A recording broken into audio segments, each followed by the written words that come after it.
Showtime! Welcome to the show. I'm Brent Holland, and welcome, one and all. Get in your most comfy seat, get the coffee going, get the tea going, or a beverage of choice. If we got a great show for you tonight. Now, as I drove in, paralleling Lake Ontario tonight, we're in for some bad weather. The clouds were hovering over Kingston, where we broadcast from, and it looks like there's some bad weather coming in, and things are going to get really, really nasty. It's a good night to settle in and relax. Fans of this show know that this show is eclectic. We go anywhere, baby. We've had the Prime Minister of Canada on, Ted Sorensen, for JFK, who wrote the speech, Ask Not. And we do paranormal stuff, and we do Bigfoot stuff, and all kinds of things in between. Tonight, we're going to go back for some ghost stories because it is that time of year, folks.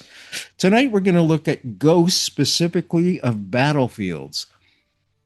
Now, there is an historical component to these phenomena. The accounts and reports serve to remind us of the human cost of those battles. They can also serve as a learning experience for those unaware of what happened on those battlefields. The main lessons here, folks, as always, is not to repeat history, especially bad history. My guest tonight hails from Montreal. Wayne Franks is an 18th century and 19th century military reenactor who holds a BA history, honors from Concordia and Montreal, Concordia University. He's now retired. He has now begun to substitute teach high school subjects, specializing in history, art, and music. He gives history lectures at local high schools, but never, folks, never relates his ghostly tales to students. A little bit of a joke there. He is also, beyond a doubt, a virtuoso on piano. Concert pianist. Just amazing. Amazing. But by far, most importantly of all this, he's been my dear friend for 45 years. How the 50. Oh, thanks for that. 50 this year. Now you're dating me. Don't tell my wife. But we were born just a few years apart, you see. Absolutely. So yeah, that's what it is. Okay, there are hundreds of sightings associated with battlefields.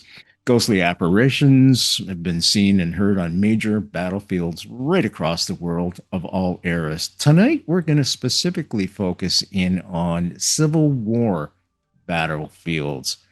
And many of these stories are going to really surprise you. Wayne, I want to welcome you to the show for the second time. How are you doing, my friend? How are things in Montreal tonight? Doing well. How did you get involved in reenacting and consequently ghost stories, especially of the American Civil War and things of that nature? How I got involved was seeing the cartoons of Peter Pan and Captain Hook. And he's got that flintlock put in his belt, and his sash. Yes. And also you have Davy Crockett, Daniel Boone Sure. TV series, Last of the Mohicans, with Yes. Chinook and these muskets and all that stuff. And I was just Yeah. enthralled by this. Can you It's tell if can you set this up and tell the folks that are unaware of absolutely. anything about this Civil War how important for some sports Well, center was? there were two main groups in the United States at the time. They didn't have 50 states back then, they had considerably fewer. But 11 of them decided to leave the Union because basically they thought their states' rights were being infringed on. And what they meant by states' rights was the right to retain slaves. And so there was more and more impetus evolving up in the northern states where they didn't need slaves, really, to abolish the system. This took a long time to put into effect, but it was a lot of the feedback was coming from Charles Fox in England and Sir William Wilberforce. And under Victoria, they abolished finally slavery in England. How they did this? Well, they only paid off the slave part in 2016 Wow. because they had to borrow the money to buy all the slaves from all That's the how they did it. owners. That's how they So did it. that's how they did it because it wasn't the royals who are always blamed for slavery. It wasn't the royals. They wanted to get rid of the system maybe as early as George III. Yet the Which was North End, 1776, around that era. 1760 to 1820. Okay. And what happened shortly from that point of view is that the merchant class didn't want to give it up in England. They controlled the house of the lower house, the Commons, and they also, to a large degree, controlled the House of Lords as well. So you had people who sat as a lord, and they had plantations in Jamaica, and they had a stranglehold on the system, and the monarchy wasn't able to override that because we've already had our revolution in the 1600s, and the monarchy was curtailed. Up north, they were getting many more immigrants in the south. So, where would be the market for these people to work? Where? Because they would Yeah. compete with slaves, right? Who work for their upkeep, Survival. basically. Yeah, their upkeep. And that was basically what all they were doing was surviving. Hmm. So this created friction. The Gangs of New York, if you've ever seen it, the Sure. movie. Okay. DiCaprio and Yep. same guy who And, played Lincoln. I can't think of his name. and the same thing happened in Boston where they had signs up in the stores and shops, no Irish need apply. So they only got jobs for police and firemen.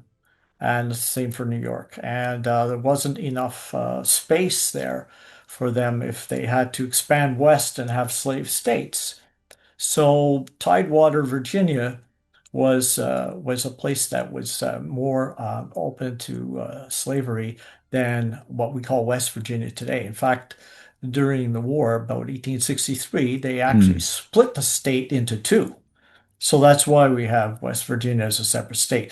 Virginia was a massive state before it was split, and because of the slavery issue, it was split up. They had other compromises too, Maine, Nebraska in 1850. Mhm. So these things kept on revolving through the revolving door, and yet nothing would happen to actually free these people. So it came to a head. It came to a head in 1861. And eventually, Charleston Harbor contained Fort Sumter, which was, resupplied by the Union Army all the time, and it was seen as a suppression of the Confederacy or the freedom of the South. An So infringement on their territory. infringement on the territory. So what happened was huge bombardment. And because these forts were, since about 1820, or maybe a little bit before, they started to incorporate earthworks more in forts. And what happened was you could reduce the buildings inside the fort, but you couldn't really reduce the earthworks that much. So the ramparts were still there, and it took millions and millions and millions of bricks to build these bastions, Mm. and they were just scattered all over the place with these bombardments lasted for forever. But they eventually surrendered. But Charleston, is the second most haunted city in the United States. I didn't know that. I didn't know that at all. I just want Only to New just interrupt you Orleans. for a Yeah, second. I just want to let the students know that are listening, because as you know, the show's broadcast through the university system. It was the Confederate Army, which is the South, folks, the that Graycoats, attacked, yeah, the Graycoats that attacked the Union Army, which the represented the Bluecoats. North, the Bluecoats. Yeah. Yeah, So I'm sorry. So I didn't know that's the that setup. that's the That's the setup. setup. Yeah. That's the So they setup. attacked them to get them out of there, and that really launched the Civil War. Right. I didn't know about the hauntings. Yeah, and in fact, there's many more ties. A lot of the cemetery, Confederate cemetery there, all the Mhm. main monuments, one of them at least, was made in Montreal. You're kidding. I kid you not.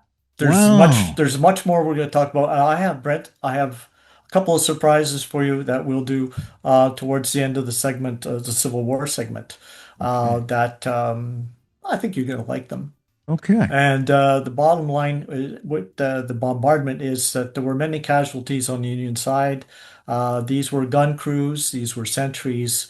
While they didn't have a lot of infantry there, the gun crews were getting decimated, and eventually they had to cave in. So what happened was, if you're looking at the harbor, you're looking at Fort Sumter overlooking the harbor. It's a defender, and to have this fall means that supplies would be much harder to come in for the Union side into the state. And they had a huge port there, you know. And you have on the East Coast, you have Boston, you have New York, you have the Delaware area, and you have Charleston, and then Mm. you have down south you have the New Orleans end of it, which is To circle around. another Yeah. subject, the Anaconda Plan, you know.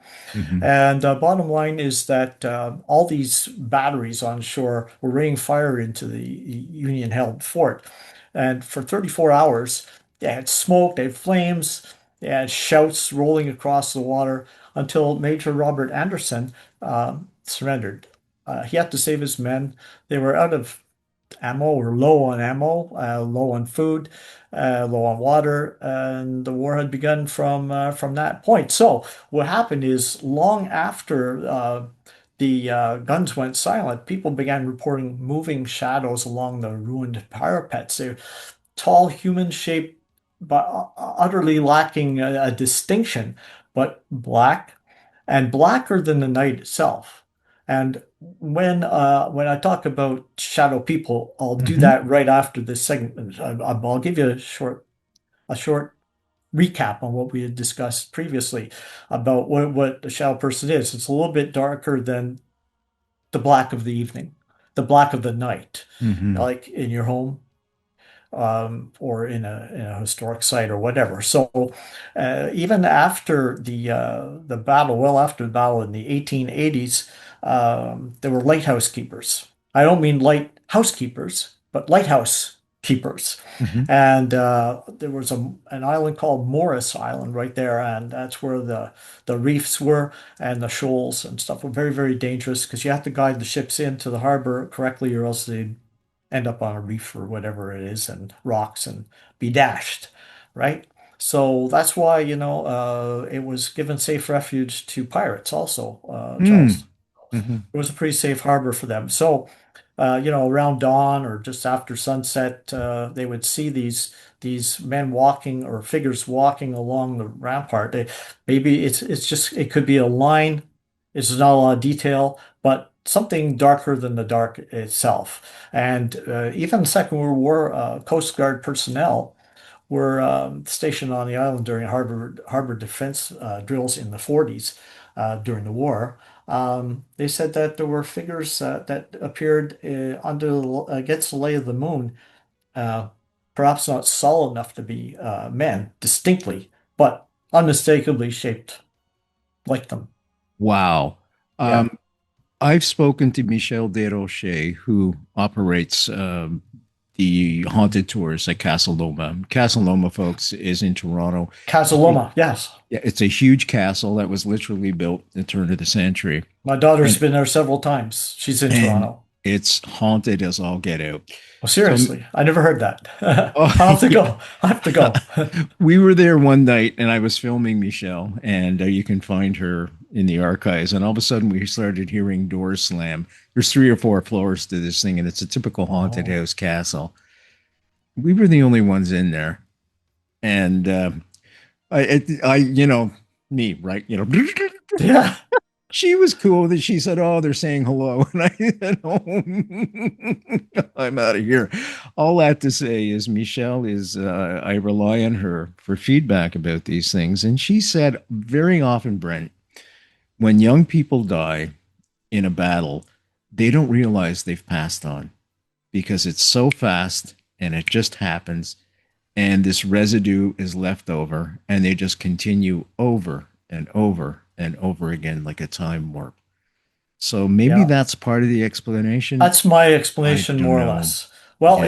if you look at this, even modern staff and boat captains visit the island, and from a distance they say the same thing, and they'll see maybe a solitary guard is what they talk about now.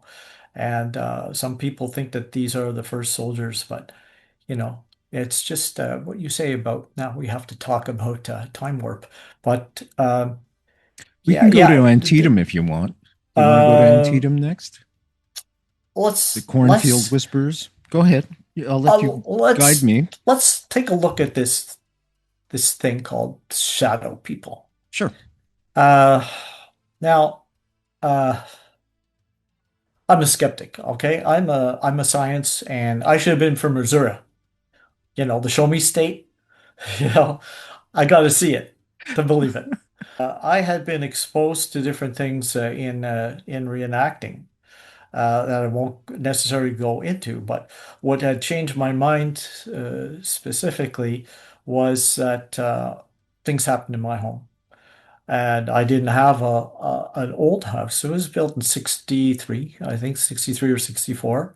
1964. It was on a fief in LaSalle that was owned by a French Canadian farmer at one point, and the back of it was owned later on by the Somerville family, and they had a farm. It later became another owner, a proprietor, Ogilvy, and then it was taken over by a developer who made it into a LaSalle golf course, which you remember. Yes, I remember. Yeah. And that Huge golf prop course. that property line was at my back fence, and that property line was created in the 1670s by the Sulpicians, and it never moved. So that cadastral number, the number has changed, but the cadastral is basically along the land of the fiefs. Hmm. And there was a cemetery behind me, which I didn't know they existed, but they were plowed over. The stones were plowed over, and it was Mrs. Somerville and her daughter were in that family cemetery. And I have access to the church records I pay for being a bit of a family historian or genealogist, if you want to say, although I don't use that term. And they eventually ended up in my house. Mrs. Somerville was seen in her Victorian clothing by my wife in the broad daylight, and her daughter, which we presume was her daughter, was sitting on the floor with her knees up in her Victorian dress, sitting on the floor, and was seen in the reflection of a computer screen, which was turned off at the time by my youngest daughter, who now lives in Toronto, and my wife. And then they saw some dude a couple of times on the first floor, and it was kind of like strange. And then the last thing that happened weeks before I moved out and rented the property out was that I was spoken to in a not a lengthy conversation, but I was scratching my dog, telling him, "Well, we're going to go downtown and do some shopping. Are you all right with that?" And then some man voice, 3 feet in front of me where the hat stand was, said something like, but in longer form, maybe 14 words. Oh, I'm all right with that. But it was a much longer answer, but I was just shocked. There was nobody upstairs in my duplex, nobody Any next door accent to the upstairs. voice? The British accent in it? No, just a very matter of fact, flat toned voice. And I know, being an acoustician as well, that I know the ambience of sound. It's not just something that occurred in my head. Yeah, I know the ambience of the room. You're an expert in ambience, as I am. And we know what the kinetic source of sound is, and it has a space to it. And so I just rolled my eyes. There's nobody else here, so I better go out in my car and join my wife and daughter and go out shopping, like I said I was going to do. And I told them the story. But in the areas that we inhabited back in our day in Southwest Montreal, Point St. Charles, Verdun, and the Mm-hmm. Bronx area of LaSalle, which is used to be developed was developed by a New York hydroelectric company. That's why it's called the Bronx. That's why it has avenues. That's Ah, why it's called the Bronx, and that's why it has there's a street called Central Street. Central. Yes. There's some other street that they have in New York as well. Broadway, Broadway. That's right. Broadway, I didn't know Broadway, this connection. See, you're and educating me after and all the these years. This is avenues an area I grew up in. and the avenues. first, second, third, Sure. etc., like Verdun and some of the Yeah. other places. So in these houses, there's such a phenomenon as these I guess shadow people, you could say. Now, Folks, we're speaking with Wayne Franks tonight, and I'm glued to this chair. As a matter of fact, I may interrupt him for a second and go lock the door to the studio. He screwed me out that much. The clouds have broke. There's a storm outside. It's a perfect night to settle in, get in your comfy chair, get the coffee going, tea going, or a beverage of choice. And we're talking about all things haunted, especially battlefields and battlefields in the Civil War. Where I'd like to go next, Wayne, if it's okay with yeah, you, or Antietam, but if you feel, Tatum. Yeah, go ahead. just Sharpsburg, Maryland, the Corn Whisperers. let's go Uh, there. The the Corn legend Whispers. is that people would hear cries at night and the sound of boots moving through the fields before dawn, maybe especially in the cool of September and Mm. in the mornings. It's very misty. If you've Mm-hmm. ever been to these battlefields, most of them are they're near a crossroads, but basically they're in a field, and sometimes they're in the middle of nowhere. Some are Walmart parking lots today. Mm. Some are being developed as we speak, sadly. But in Antietam, um, the thing is that they had this place called Bloody Lane. It was a sunken road, which is common in those days because the roads would just wear down, wear down, wear down from wagons back and forth because they were the only road. You didn't have an option, so you had to take that road. And the mud and everything, you wear the road down, wear the road down. So on each side, there was like embankments. It's like in England, if you've ever gone Mm-hmm. down the roads there are hedgerows on each side, commonly referred to by Led Zeppelin, the hedgerows. And the roads are over 1,000 years of people passing in England because they were extant when the Romans were there, and they're mentioned in the Doomsday Book of 1086, 1087. And so these roads are often sunken, and there would be armies marching up and down. There would be people staying in the mist. Sometimes there are gun salvos or musketry of salvos, and that acrid smell sometimes would be picked up. It's I guess if you've never fired black powder, you would know because smokeless powder doesn't have the same characteristic. But black powder is very smoky. It's white smoke. It looks like fog, and you can't see through it. I Mm. fire live ball. I fire live muskets too. Not in reenactments, however. We're just about 90 grains of 85 to 90 grains of powder down the barrel, and the other is in my pan because I'm a Just flintlock. just to make a poof, if you will. Just the Yeah. primer, the pan makes the poof. The little touch hole goes into the barrel. Main discharge comes out and shoots the ball out, pushes it out down the tube because it's not rifled, and goes and strikes whoever, not accurately, but a 75 caliber ball is just almost 3/4 of an inch. It's a 71 or 72 caliber ball has to fit inside the uh, the barrel, It does and a lot of damage. it shatters your head. There's nothing left, especially the back end where it comes out, if it comes out the back end. So these are types of things that were happening. And when you have like 23,000 people that were killed or wounded in a single day, it's many more people than was killed in any other U.S. military engagement to this day, and it's kind of like a history repeating itself. And I was going to mention too about there's a pub in England that the Romans march through in the basement. So they'll send a new guy down because they have beer on tap there. So they have to like rig up this barrel thing. They send a new guy downstairs to line up the taps, to put the, Hmm. the the new kegs and change the kegs or whatever, the pressure kegs or whatever. And a guy will come up white as a ghost and trembling. And they say, "Oh, he's seen the Romans, has he? Yes, he's seen the Romans because it was built. The foundation's built on Roman road, so the Romans come through at knee level. You don't see them from the knee below because that's the road is under there. So they still march there. Thing is, the longer ago the apparition or the event happened, the probably less frequently they say that it recurs. It's no mistake about it that these things replay.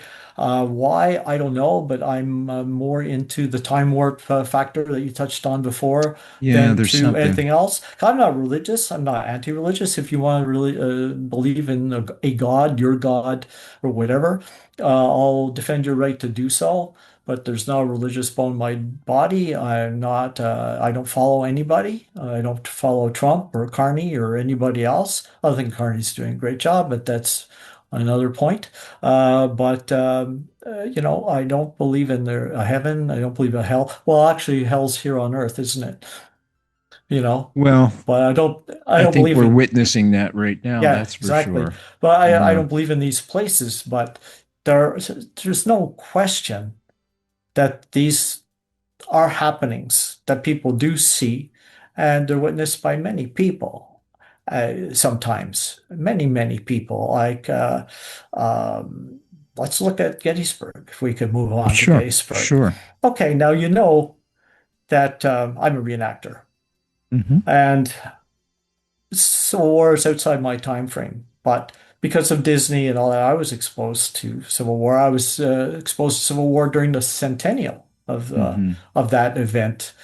Uh, Back in the early 60s, so it would Hmm. be 1961, 1965. There was chewing gum, Opeachy Company. They had Oh chewing my gum. goodness, yes, I'd forgotten. Yeah, and they had a little Yeah, strip of gum, and they had five playing cards, and they were a Civil War, and I forgotten collected about them. that. Yeah, and I was really Yeah. into the North and South, and of course Disney would have things on TV and all that stuff. So I educated myself very well on the Civil War. Many reenactors have do different eras, but my friend Tom in my regiment, which is Herrick's regiment out of Vermont, they're a loyalist. Well, no, my English one. My Canadian one is the King's Rangers, but we have the same.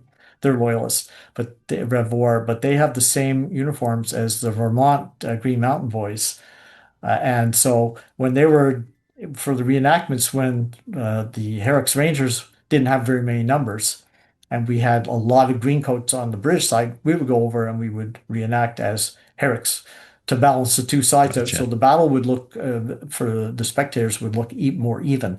So, I eventually, when my guys retired, I joined full time for their regiment. And so we would go down to all the different sites and, of course, I met a lot of people in my regiments that did different things. So Tom was a guard at the Chazy facility where they had Ronnie DeFeo Yes, Jr. yes, Ronnie DeFeo, the Amityville horror guy, exactly. and Yeah. he was his trustee. So he did the prison stuff. He did worked in the laundry and helped with the meals and all that stuff. He Boy, was a he must have some m- tales. model prisoner. Yes, Tom does. So he always wanted to go and be a docent at Gettysburg. So one of his friends was taking some time off and said, "Tom, you're gonna take my place." Oh, Tom was so happy. So he went down there, and sure enough, he was giving a lecture to some mostly maybe possibly Japanese business people who were there and who were taking in Gettysburg. So I don't know what area. It could be Devil's Den, it could be anywhere, but there was a knoll of trees there, which is kind of like repeating myself. A Hmm. knoll is a bunch of trees, right? Sure. And just want to be clear. So he's giving a lecture talking about something, and they're kind of looking kind of like by him, like over his shoulder behind him at something. And then he's finished his talk, and then said, "Oh, yes, very good, very good, very good." And he was just wondering what they could be looking at. And then they started to say that there was the platoon of soldiers behind him was doing some reenacting movement of going from a single column into twos or two columns into one and then peeling back into the woods.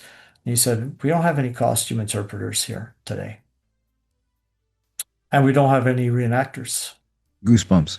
So yeah, so they eventually would dissolve into the woods and evaporate into the mist, and this has just repeated itself over and over again. It's like those stagecoaches being Yeah. chased out west by the Navajo and Apaches. It's the same type of thing. It's or the Romans in the pub basement. marching through on the road, or like Chad's Ford at the Brandywine, where I was, where this battlefield was.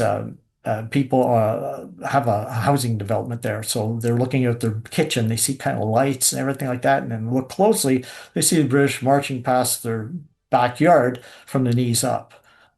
So, Gettysburg, it's just that people see the Seminary Ridge or Devil's Den. They see Devil's full Den, yeah. regiments. They see full regiments of Union soldiers, reenactors, visitors, docents, and other volunteers and park employees see this all the time. So I just want to say that the phenomenon actually happens, Well, but and I want to what it is, interject as well that it just doesn't happen at dusk or nighttime when your eyes No. could play tricks on it. This is during the day, the light of day, Yeah, that these things shadow shadow people people are at night. more Yeah. or less, but it can happen in a home at any point. At I any just point. want to interject some stuff here too. We've been talking about the Civil War and ghosts of battlefields with Wayne Franks, who's heralding from Montreal, and he's an expert in this subject. I want to touch on Lincoln because Lincoln was the president, of course, and Lincoln passed away by an assassination. And I'm going to go to the White House right now. Now, let me just read some of this. Lincoln's ghost has been seen on several occasions in the White House. The first was in 1923. President Calvin Coolidge's wife, Grace, saw Lincoln standing. Now, Lincoln died 65? 19, Was it 1865, yes. He was April? assassinated on the 14th and he died on the 15th, I think it was. Yeah. So Yeah. this is quite a bit after, folks, 1923, looking out of the window of the Oval Office. And he was looking at the former Civil War battlefields. Now you're going to say, oh, okay, going back to the 20s and everything, they were. But in 1963, President Lyndon Johnson apparently once asked Lincoln's ghost, you had a war, you had a civil rights movement, you had protesters and critics. What can I do? Lincoln issued a warning, don't go to the theater, because Lincoln, of course, was assassinated in a theater. 1940, British Prime Minister, Winston Churchill had visited the White House during the Second World War. He came out of the bath to find a ghostly Lincoln sitting by the fireplace in his room. That's Winston Churchill saying that. So there's something going on here, right? So Oh, yeah. I just want to say that it goes up to modern day. President Barack Obama and wife Michelle reported being woken in the dead of night by abnormal noises coming from outside their bedroom door. It was enough that both rose to investigate. Now, peering into the semi light of the hallway, they were flabbergasted to find no one there. President Lincoln coming to call? Could be. There's Well, tons more Lincoln. Go ahead. Brent, the White House was rebuilt twice. You want to tell them how the first one happened? Wait. Well, we know that. Yeah, Maybe we actually, shouldn't go there, right? yeah, British regiments, 1814, they bombarded Baltimore and burned down Washington, D.C., most of it, and they left the outer parts of the White House standing charred to a crisp, and it was whitewashed, and henceforth it was known as the White House. It was built with slave labor initially, and it was reconstructed on the inside with slave labor. Now, in 1948, under Truman, the whole structure was under imminent threat of collapse. Mm-hmm. And you know what happened to Ford's Theater? No. After Ford's Theater was an office building sort of thing, Mm-hmm. and they used it for offices, and it collapsed. And I don't know if I think people were killed in that collapse, if Oh, I'm I not didn't know mistaken. that. I haven't looked into that because in history it never ends. No, it just keeps It going never on. ends. Yeah. There's a never-ending conversation about things because one thing leads to the other. You touched on Sir Winston Churchill. I didn't hear Yeah. that story, but I have a personal connection to Sir Winston Churchill. I just want to tell you that my father-in-law, Rosemary's father, Clarence, W. Holcomb was handpicked to guard Churchill and Roosevelt at the Casablanca Conference. You're kidding. 1943. No, he said he adamantly told me that the Casablanca conference was held in Marrakesh. Now, I can't verify that, but he was in a very, very big tank battle in the war. He fought Rommel, pushed them across the desert, and they were in the largest tank battle in history. And the first, Alamein? Was it that? no, it No? was. It's okay, Wayne. It's okay. Yeah, I can't remember, but it was towards the Atlas Mountains, and it was like a trap by the Germans, and they used their tanks as artillery pieces, moved them up on both sides of Kasserine Pass, the Kasserine Kasserine Pass. Pass, Yeah. yes, and my Yeah, they took a father-in-law beating, a was shellacking there. he I don't know if Watch it's the like movie Patton, folks. yeah, Yeah. and he served under Patton also Yeah. in Europe. Patton knew him, and he was one of Patton's sergeants. He was the prime mover, and he was one of the first people, if not the first person, to cross the Rhine at Mannheim, and that's how he got his Bronze Star. Patton opened his tent one time, and said, "Sergeant, have you seen so and so?" "No, sir." That was their little thing. And in at Casablanca, Churchill spoke to Clarence as well. He wasn't a sergeant at that time, and he saw somebody motioning coming through the brush, and so he presented his arm, but he said he was raising it to to level at whoever this person was. No kidding. And Yeah. Churchill said, "At ease, soldier." Oh my So he God. was spoken to by Churchill, not only guarding him, but also by Patton.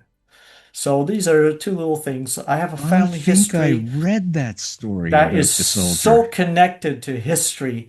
My One of wife my has Churchill cousins books. who were in the Titanic. It And never the connections just keep going on and on and on. It never Yeah. ends. It never ends with my family, and there are many, many other things that I can't get into because we'd be here all night. But the thing is, no matter what we say, what we do, these things are actually happen. And look at the story of Old Green Eyes at Chickamauga. Just to tell you, I have somewhat a similar experience with my Irish side of my family. We're very connected to potatoes. I see. Yes.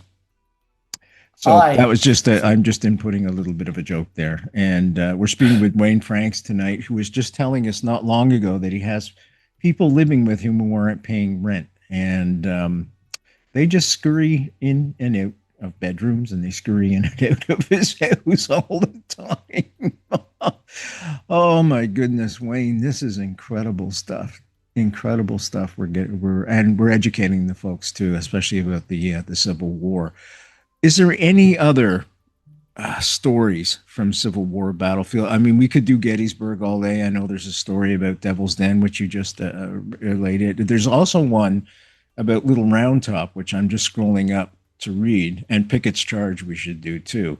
Little Round Top is a small hill at Gettysburg that was a pivotal Union victory during the second day of the Battle of Gettysburg. It was July 2nd, 1863. The yeah. Union's 20th Maine, under Joshua Lawrence Chamberlain, which is the hero of the story, successfully held it against repeated Confederate attacks. Now, Little Round Top, of course, was the top of a hill, and the Confederates kept charging up and up and up and up, which shows the courage of the Confederate and, you know, the absolute courage of the Confederates and the absolute resolve of the Union troops.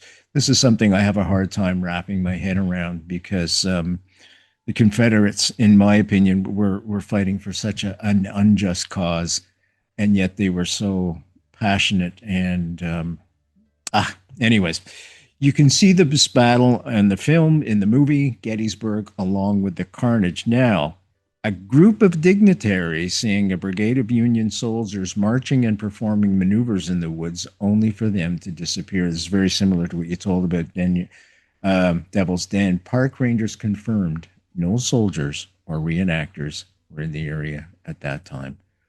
And we're talking dozens and dozens of people that have seen them.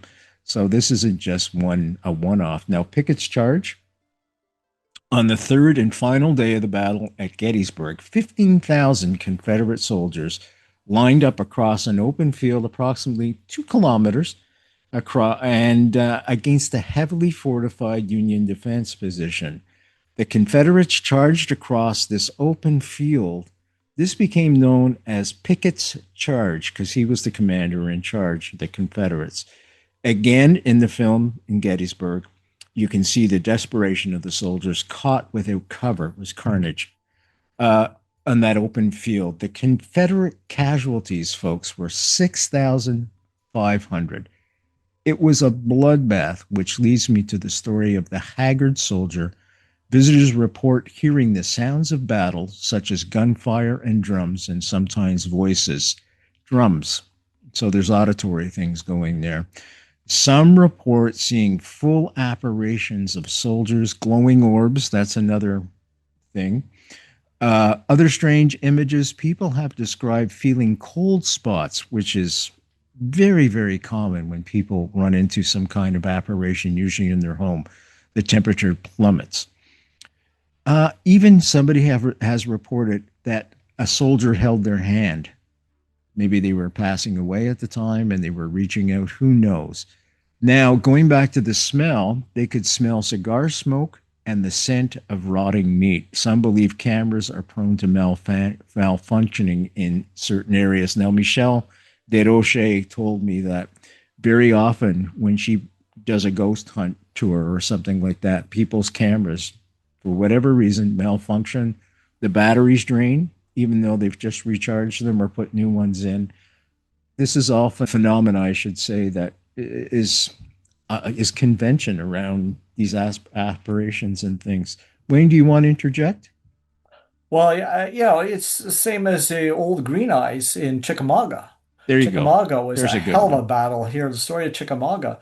And you've got the same scenario here where you have the problem with the Civil War is this. The rifled musket has evolved. Yeah. And also the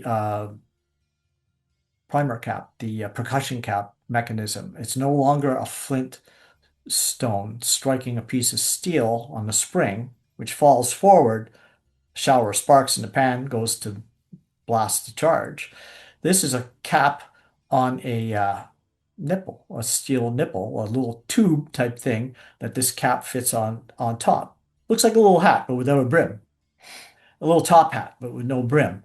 And it's got a fulminate in there, so it's very prone to shock. So when you hit with the hammer, it ignites and it makes a snap sound, and there's a flame that goes down through this little passage, goes through the touch hole internally through this L-shaped uh, milled fitting that goes Okay. in through a touch hole and then ignites the charge. And a conical bullet. It's not a ball, but it's a conical. You still Looks have like the a charge. missile, It's a a rocket. mini A ball. Yes, it looks like a 155 millimeter shell that we Mm. use today. And the thing is that when the two opposing sides, when you go back to the Revolutionary War and you've got them 25 yards apart, okay, and you've got with muskets, okay, I've Mm. fired them, I know what they're like. You'd be lucky to hit somebody. But with mass fire, you can decimate the other side too because they're targets as well as you are. In the Civil War, a lot of things happened that they would fire over their heads because they knew how the other line, their opposing Mm. soldiers, they would fire over their heads because they didn't want to really kill them because they knew that the weapons were much more deadly at say 25 yards and less, maybe 30 feet. I've heard less, and this is why I the can't uh even the, the imagine. the the carnage was so great because sometimes they wouldn't fire over each other's heads. There were brothers who fought against brothers. Yes, there was cousins and everything else, aunts, Yeah, uncles, even fathers and sons. yeah. And there was a big Canadian involvement, more on the Union side than on the Confederate side, but Hmm. nonetheless, that's another story and another subject. But the carnage was actually very, very terrible because the tactics didn't evolve into something else, where every man would take cover, what we used to call Indian style guerrilla warfare, which is what Rogers Rangers adapted from the natives. Okay, not to use Indian in our present term, but to use Indian in Understood. their Yep. term in their time, which was no pejorative meaning or whatever. It was Absolutely. just, Yeah. what they called people because they No thought they offense were taken. they thought they Yeah. were in the Indies, right? Historical, well, Yeah, historical context, they right? thought they Yeah. were in the Yeah. Indies. So that's the what evolved into that Yeah. name. And this is for the problem. And for more than 150 years, these apparitions have been seen in Civil War. And there was just a Confederate soldier decapitated in the battle.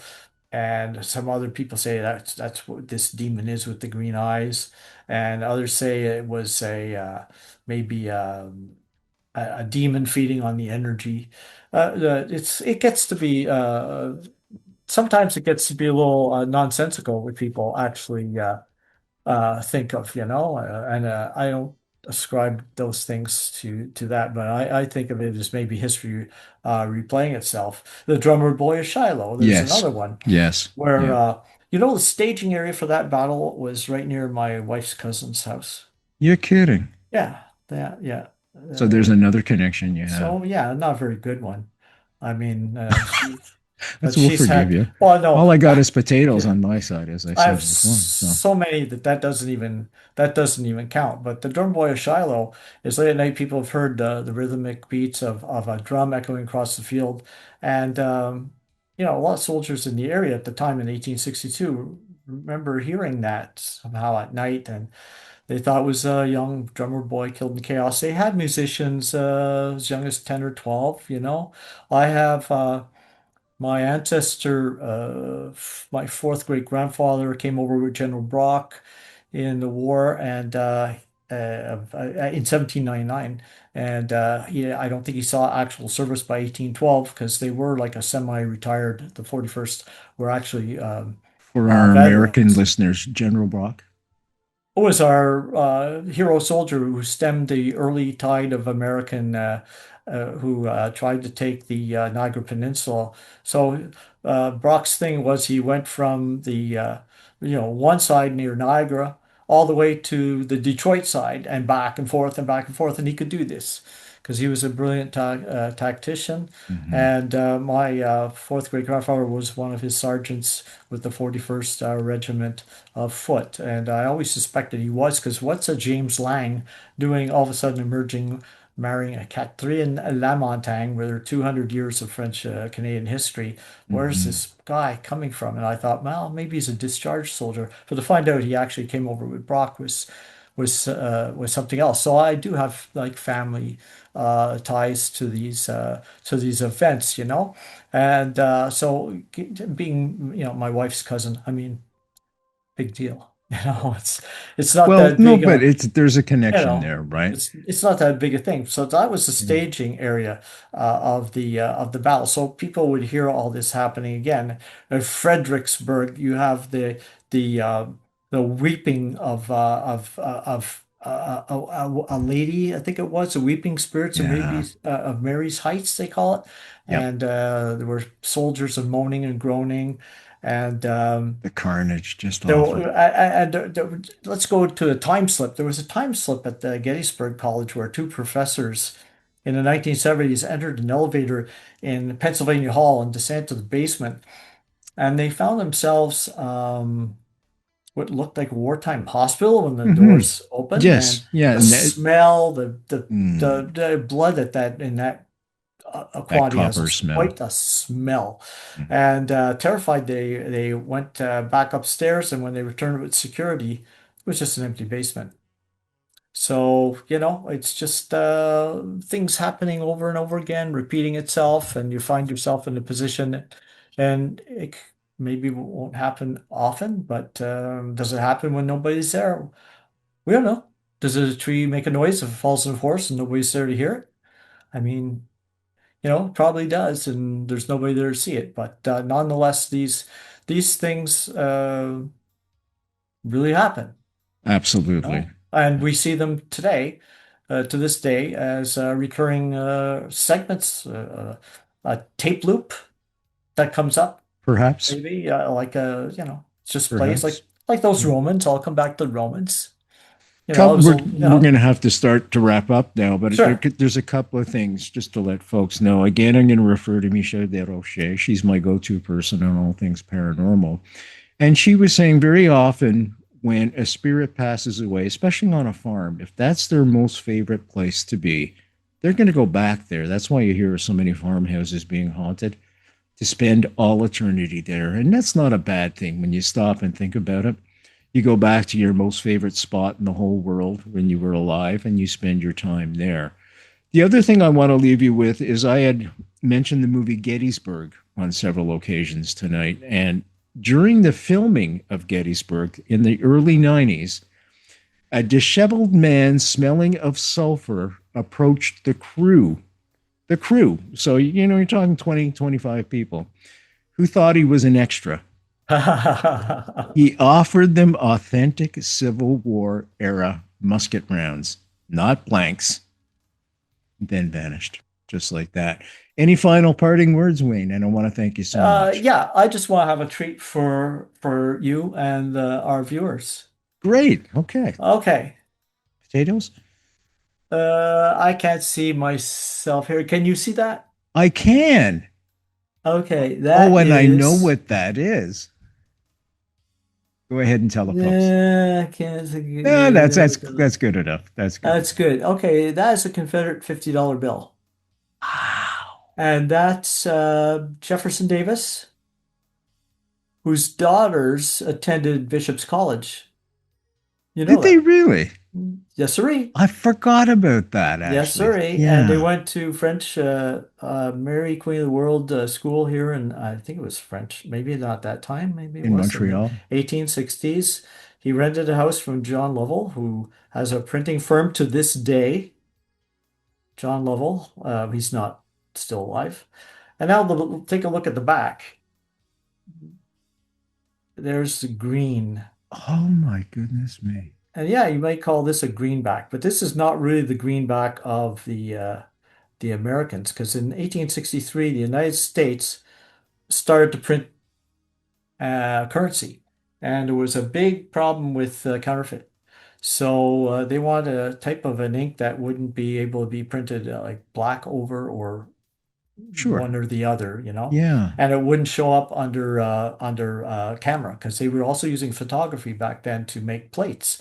That's And true, and I'd it forgotten was about that. developed, and U.S. Treasury green is a certified color, and it was developed here in Montreal by Huh. by an American chemist with a Canadian firm. And for years and years and years and years, American greenback ink was made in Canada. Now, this might be a little So bit they put a better. tariff on it? Yeah, this might be a little bit better to see. Oh my gosh, look at that. This is an 1864 US bayonet. Oh, imagine the damage that could do on a human This being. is 18 inches, and if you could see here, it's triangular Yeah, what's the reason for behind because that? the wounds don't close, they get Oh my. infected. And we have a treaty signed about bayonets. So by the And First World War, we only had the standard bayonets, and I have a modern bayonet. I didn't bring it down. It okay. belongs to an SKS rifle, and you And see, it's it's round? no, it's just flat.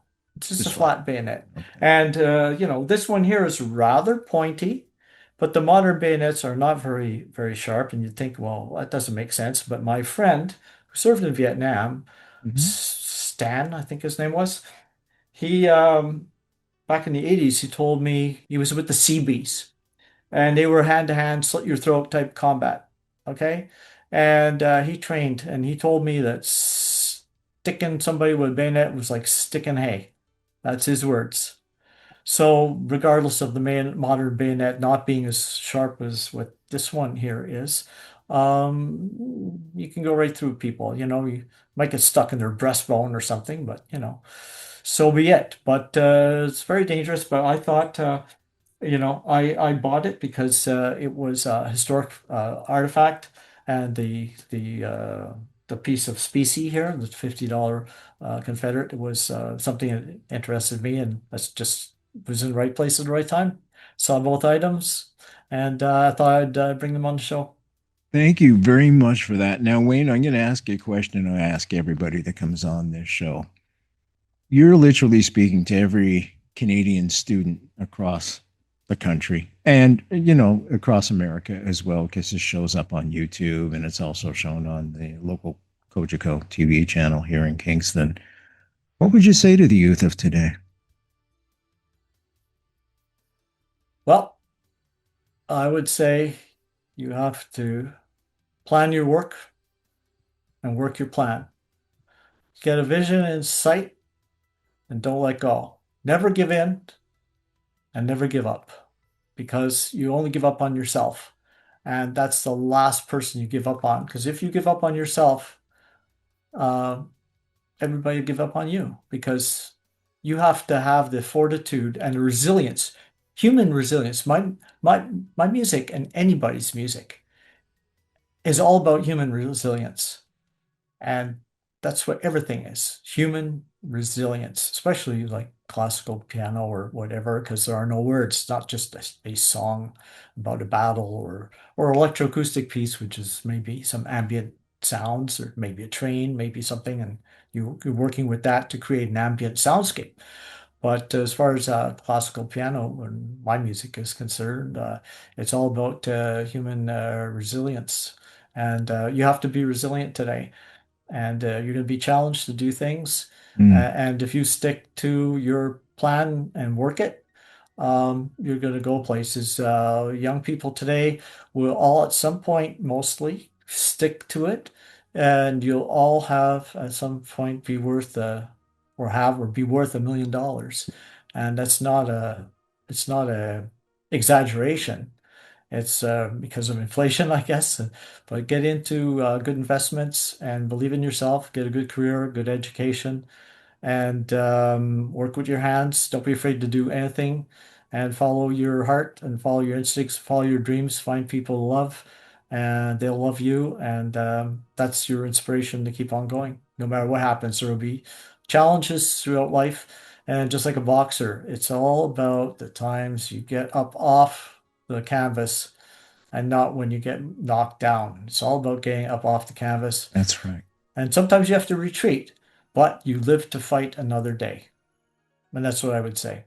That's perfect. I can't think of a better way to end it. I want to thank you so much, folks. Wayne Franks from Montreal, reenactor, virtuoso on piano, and my friend for 50. How did that 50. happen?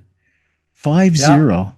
I know back in the day when I met JR, he was with you, helping you with the sound The and sound lights. stuff. Yeah. 1975. I was Yeah. 17 or 18 at the time. Yeah. Oh my That's goodness right. me. Yeah. Oh He, my he goodness me. was he was 15. Time just Yep. goes like crazy. Absolutely. Folks, I'm Brent Holland from the Brent Holland Show. See you next time.